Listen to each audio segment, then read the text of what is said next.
আজকে আমরা দেখব কিভাবে আমাদের ডোমেনের সাথে আমরা হোস্টিংটা কানেক্ট করতে পারি। সো হোস্টিং এর সাথে ডোমেন কানেক্ট করার জন্য প্রথমে আমাদের হোস্টিং এ যেতে হবে। সো হোস্টিং এ যাওয়ার পরে আমরা ডিএনএস সার্ভার 1 পাবো এবং ডিএনএস সার্ভার 2 পাবো। সো এই দুইটা সার্ভার আমাদেরকে নেম চিপে এসে বসিয়ে দিতে হবে। সো নেম চিপে এসে আমাদের আপনারা যেখান থেকে ডোমেন কিনেছেন সেখানে চলে যাবেন। সো আমরা নেম চিপ থেকে নিয়েছি। এখান থেকে ডোমেনে আসার পরে আপনারা এখান থেকে এরকম থাকবে, আমরা কাস্টম ডিএনএস এ আসবেন। এখান থেকে আপনাদের ডোমেনে উপরেরটা উপরের নিচেরটা নিচে বসিয়ে দিবেন। সো আমি হোস্টিং কিভাবে পাবেন, হোস্টিং এ যখন আপনারা যাবেন তখন এভাবে দেখতে পাবেন যে এই নেম সার্ভার 1 নেম সার্ভার 2 যেখান থেকে হোস্টিং কিনবেন। সো এই দুইটা আপনারা ওইখানে বসিয়ে দিলেই ডোমেনের সাথে হোস্টিং কানেক্ট হয়ে যায়, এটা আমরা সবাই জানি। কিন্তু আমরা আজকে একটু অন্যভাবে কানেক্ট করব। সো এভাবে কানেক্ট করলে সর্বোচ্চ 48 ঘন্টা সময় লাগে। নর্মালি 8 ঘন্টা 10 ঘন্টা বা 14-20 ঘন্টা লাগে, এমন হয়েছে আমার সাথে। সো আমরা ইনস্ট্যান্ট কিভাবে কানেক্ট করব সেটাও দেখব ক্লাউড ফ্লেয়ারের মাধ্যমে। সো আজকে আমরা এই ক্লাউড ফ্লেয়ারের মাধ্যমে কানেক্ট করার জন্য আমরা মাঝখানে এই দুইটার মাঝখানে ক্লাউড ফ্লেয়ার ইউজ করব। Cloudflare. So Cloudflare আমরা কেন ইউজ করব? ক্লাউড ফ্লেয়ার ইউজ করব কারণ হচ্ছে যে আমরা এই ক্লাউড ফ্লেয়ার ইউজ করার কারণে আমরা প্রোটেকশন পাবে ডোমেইনে, এক্সট্রা প্রোটেকশন। অনেক সময় অনেক বট, এরপর হচ্ছে অনেক সার্চ ইঞ্জিন যেমন গুগল, মাইক্রোসফট, এদের বাইরেও কোটি কোটি রোবট বট সেট করা আছে, অনেকে ম্যালওয়্যার, এরপর হচ্ছে সাইবার অ্যাটাক, এগুলো থেকে প্রোটেকশনের জন্য আমরা এই ক্লাউড ফ্লেয়ার ইউজ করব। ক্লাউড ফ্লেয়ার কি করে, ওই বটগুলাকে ব্লক করে দেয়। অনেক সময় দেখবেন যে আপনার ওয়েবসাইটে খুবই ছোট কিন্তু আপনার ম্যালওয়্যার বা হ্যাকিংয়ের কারণে বা অ্যাটাকের কারণে, আপনার ডিডিওএস অ্যাটাকের কারণে আপনার ওয়েবসাইট মানে ডাউন হয়ে যায়, হ্যাং হয়ে যায়। সো এই জন্য আমরা ক্লাউড ফ্লেয়ার ইউজ করব। ক্লাউড ফ্লেয়ার ইউজ করলে আমাদের অবশ্যই ফাস্ট হবে এবং হ্যাকিং থেকেও অনেক প্রোটেকশন পাবেন। আপনি চাইলে ক্লাউড ফ্লেয়ার দিয়ে কোনো কান্ট্রি ব্লকও করে দিতে পারেন। যদি মনে করেন যে ওই কান্ট্রি আপনি ওইখানে সেল করছেন না, বা আপনার ওইখানে অডিয়েন্স নেই, আপনার অডিয়েন্স বাংলাদেশি সব ওয়েবসাইটে, কিন্তু আপনার দেখবে যে ইউএস থেকে ঘন্টায় 1 লাখ 2 লাখ রিকোয়েস্ট আসে ওয়েবসাইটে। সো এই জন্য আমরা ক্লাউড ফ্লেয়ার ইউজ করে ওইটাকে ইজিলি ব্লক করে দিতে পারবো। আর আরেকটা জিনিস হচ্ছে যে এই ডোমেইনের সাথে আমরা ক্লাউড ফ্লেয়ারটা জাস্ট একবার কানেক্ট করে নিলেই নেক্সট টাইম আমরা যেখানে হোস্টিং কানেক্ট করি, ধরেন আমার হোস্টিংয়ারে থাকুক, বাংলাদেশি কোনো হোস্টিংয়ে থাকুক, বা হচ্ছে ডিজিটাল ওশনে থাকুক, আমরা হোস্টিং থেকে জাস্ট এই আইপিটা কপি করব। এভাবে একটা আইপিও পাবেন, এই আইপি অ্যাড্রেসটা কপি করে আপনার এইখানে আপনার এই ক্লাউড ফ্লেয়ারে বসিয়ে দিব রেকর্ডের মাধ্যমে, এই রেকর্ডে বসিয়ে দিব, তাহলেই হয়ে যাবে, আর কিছুই লাগবে না। সো এবার আমরা প্রথমে হোস্টিং থেকে পাবো হচ্ছে ডিএনএস। সো এটা আমাদের এখন দরকার নাই আপাতত, কারণ আমরা ক্লাউড ফ্লেয়ারের মাধ্যমে কানেক্ট করব। সো ক্লাউড ফ্লেয়ারের মাধ্যমে যেহেতু কানেক্ট করব, সো এটা আমাদের বাদ, ডিলিট করে দিচ্ছি, এটা বাদ। আমাদের আমরা যেটা করব এখন, আপনাদেরকে একটু ড্র করে দেখাচ্ছি, সহজ হবে, তাহলে বিষয়টা বুঝতে পারবেন। যারা নতুন আছে ওদের সমস্যা হবে। So, আমরা ক্লাউড ফ্লেয়ারে ফার্স্টে যাব। এখান থেকে আমরা ডিএনএস নিব, ক্লাউড ফ্লেয়ারের যে ডিএনএসটা সেটা নিয়ে আমরা কানেক্ট করব হচ্ছে ডোমেইনে। এবার ডোমেইন যেখান থেকে কিনেছেন সেটা আহ, আপনার ডোমেইনে। সো ডোমেইনে কানেক্ট করার পরে কি হবে, ক্লাউড ফ্লেয়ারের সাথে ডোমেইন কানেক্ট হয়ে যাবে, হ্যাঁ, পার্মানেন্ট। এবার আবার আমরা এবার এই হোস্টিং থেকে আইপি নিব, আইপি নিয়ে ক্লাউড ফ্লেয়ারে কানেক্ট করে দিব, শেষ, এটাই। সো আমরা এতটুকুই কাজ আমাদের শেষ, আর কিছুই করতে হবে না। সো চলুন শুরু করি। একটা ক্লাউডফ্লাওয়ার অ্যাকাউন্ট কিভাবে খুলবেন এটা আগে দেখাই। ক্লাউডফ্লেয়ারে যাবেন। সো এখানে আপনার লগ ইনে ক্লিক করবেন।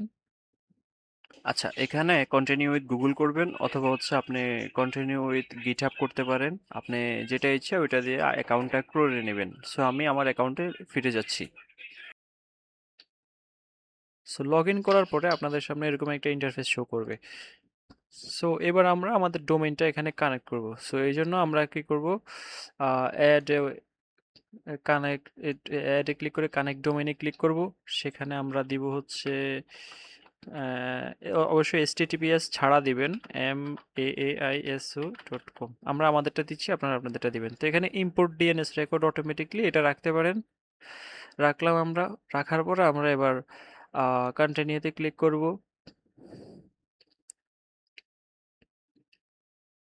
সো কন্টিনিউতে ক্লিক করার পরে আমরা ক্লিক করব সিলেক্ট প্ল্যানে। আমরা ফ্রি দিয়েই শুরু করব, ক্লাউড ফ্লেয়ারে ইউজ করব। সো এখানে দেখুন আমাদের ক্লাউড ফ্লেয়ারটা অলরেডি লোড হয়ে গিয়েছে। এ দেখুন কতগুলা ডিএনএস কানেক্ট করেছে।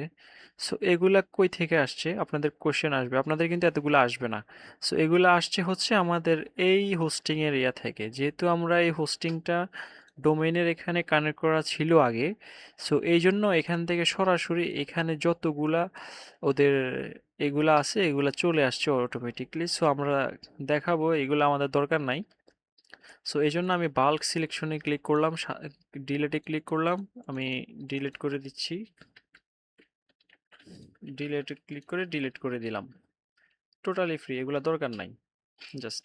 সো এবার আমরা আমাদের রেকর্ড ক্রিয়েট করব, আপনারা একটু খেয়াল করুন। সো রেকর্ডে আমরা ক্লিক করলাম, আমাদের এই রেকর্ড লাগবে। সো এই রেকর্ড লাগবে, কিন্তু তার আগে আমাদের একটা কাজ আছে। সেটা হচ্ছে যে আমরা এখান থেকে এখন ক্রিয়েট করবো না, আমরা আগে এইগুলো ডিলিট করে দিয়ে কন্টিনিউ অ্যান্ড অ্যাক্টিভেশনে ক্লিক করব।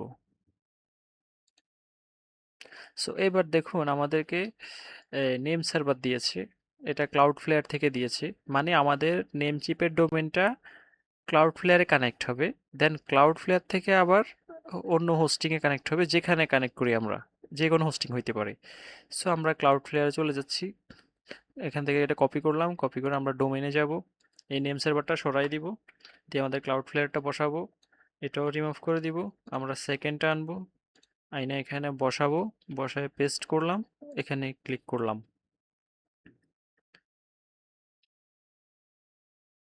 এটা সেভ হচ্ছে। সো এটা সেভ হওয়ার পরে আমরা এবার চলে যাব হচ্ছে, এটা সেভ হোক, একটু ওয়েট করি। এটা আছে first.com। আচ্ছা, হয়ে গিয়েছে এটা। নেট ঠিক আছে, এটা হয়ে গিয়েছে। সো এটা হওয়ার পরে আমরা এবার চলে যাব ক্লাউড ফ্লেয়ারে। ক্লাউড ফ্লেয়ারে গিয়ে দেখুন আমরা এখানে I updated my name server, অবশ্যই এখানে আগে নেম সার্ভারটা দিয়ে পরে এই বাটনে ক্লিক করবেন। এখানে দেওয়ার পরে আপনার এরকম ইন্টারফেস শো করবে, এরকম চলে আসবে। সো এখানে আমরা এবার কি করব, আমরা সরাসরি আমাদের এখানে ডিএনএস থেকে রেকর্ডে চলে যাব। সো এবার আমরা রেকর্ড ক্রিয়েট করব। সব একদম ক্লিন আছে, কারণ আমরা সবকিছু ডিলিট করে দিয়েছিলাম, তো ইনস্টল করার সময় ব্ল্যাঙ্ক রেখেছিলাম। সো এবার আমরা একটা কাজ করি, আমরা সি প্যানেলে চলে যাই, আমাদের সি প্যানেলে চলে যাই। আপনাদের যেখান থেকে হোস্টিং কিনবেন ওইখান থেকে দেখতে পাবেন এগুলা। সি প্যানেলে যাওয়ার পরে আমরা এখানে যাব। সো জোন এডিটরে যাওয়ার পরে আমরা এখানে ম্যানেজে ক্লিক করব। সো ম্যানেজে ক্লিক করার পরে দেখতে পাচ্ছেন আমাদের হোস্টিং থেকে এগুলো আপনারা এই কতগুলো এখানে ডিএনএস আছে, এ রেকর্ড আছে, সিএনএন আছে। সো এবার আমরা এখানে ডিএনএস এর মধ্যে রেকর্ড করব। তো প্রথমে আমরা রেকর্ড করব হচ্ছে এই রেকর্ড। সো এই রেকর্ডের জন্য আমরা @ দিব, @ মিনস হচ্ছে রুট ডিরেক্টরি, মানে ওয়েবসাইটের রুট ডিরেক্টরি। এরপর হচ্ছে আপনার দিব, এরপর হচ্ছে আপনার এখানে আমরা এখানে ক্লিক করব। এখানে ক্লিক করার পরে আমাদের যে আইপিটা আছে রেকর্ড, রেকর্ড কপি করলাম, এখানে বসালাম, আমরা জাস্ট সেভে ক্লিক করব নিচে। তো সেভে ক্লিক করে আমাদের হয়ে গিয়েছে। সিএনএন কি আগে অ্যাড করা ছিল? আচ্ছা, তো এবার আমরা এখানে মিলাবো, এখান থেকে কোনো কিছু মনে রাখার দরকার নাই, জাস্ট এখানে আপনার এই কপি করলাম, মাইসো মাইসো.com কপি করলাম, কপি করার পরে আমরা এখান থেকে মাইসো.com বসালাম। এরপরে আমরা এখানে এখানে আমরা জাস্ট এই www এর জন্য এটা কপি করব, এটা কপি করলাম, কপি করে এখানে বসালাম, জাস্ট সেভে ক্লিক করলাম। দেখুন আমাদের www অ্যাড হয়ে গিয়েছে। সো এখন যদি কেউ আমাদের ওয়েবসাইটে www ডট লিখে সার্চ করে, আমরা দেখাচ্ছি www.mysore.com। সো এখনো ডিএনএস ট্র্যাকারে পেয়েছি কিনা আমরা দেখব। হ্যাঁ, পেয়েছি, আমাদের চলে আসছে। সো আমরা যদি এখন শুধু mysore.com লিখি, তাও চলে এসেছে।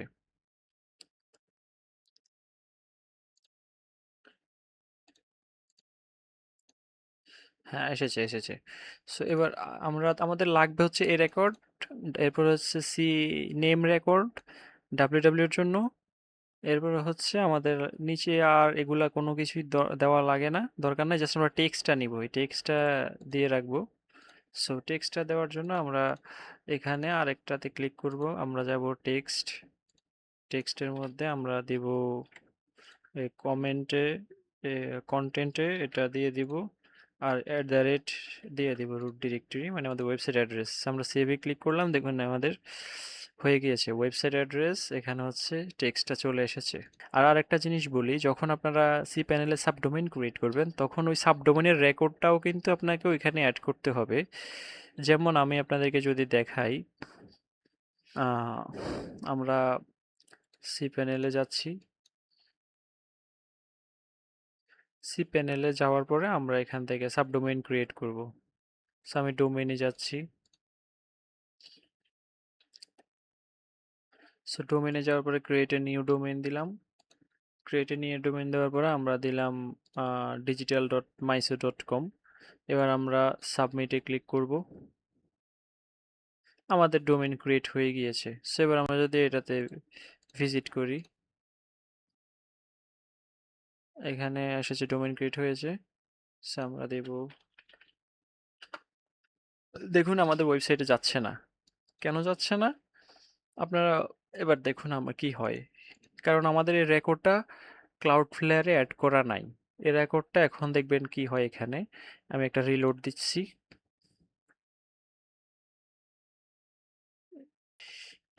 সো দেখুন আমাদের ডিজিটালের জন্য ক্রিয়েট হয়ে গিয়েছে এটা www.digital.mysore.com, আরেকটা ক্রিয়েট হয়েছে digital.mysore.com। সো আমরা এখানে কপি করব digital.mysore.com।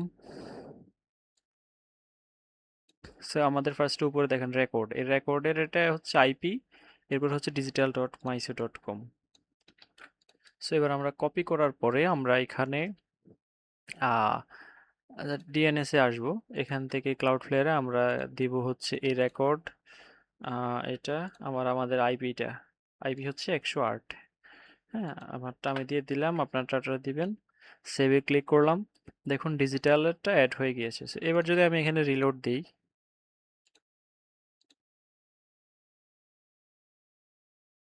দেখুন অন্য একটা জায়গায় রিডাইরেক্ট করে নিয়ে গেছে হোস্টিং থেকে। সো আমাদের হোস্টিং, মানে এটা হোস্টিং থেকে হয়েছে। সো digital.mysore.com এ রিডাইরেক্ট করে দিয়েছে। তো যাক, ওটা জাস্ট দেখানো ছিল আপনাদের যে কীভাবে সাবডোমেইন ক্রিয়েট করবেন, সাবডোমেইনটা অ্যাড করবেন। সো আমরা আরেকটা অ্যাড করব www ডটের জন্য সাবডোমেইন। সো ওইটা লাগে না, বাট আমরা অ্যাড করে রাখবো।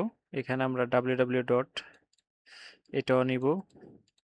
এবারে আমরা রেকর্ডে ক্লিক করব, দিব হচ্ছে সি নেম, হ্যাঁ, mysore.com।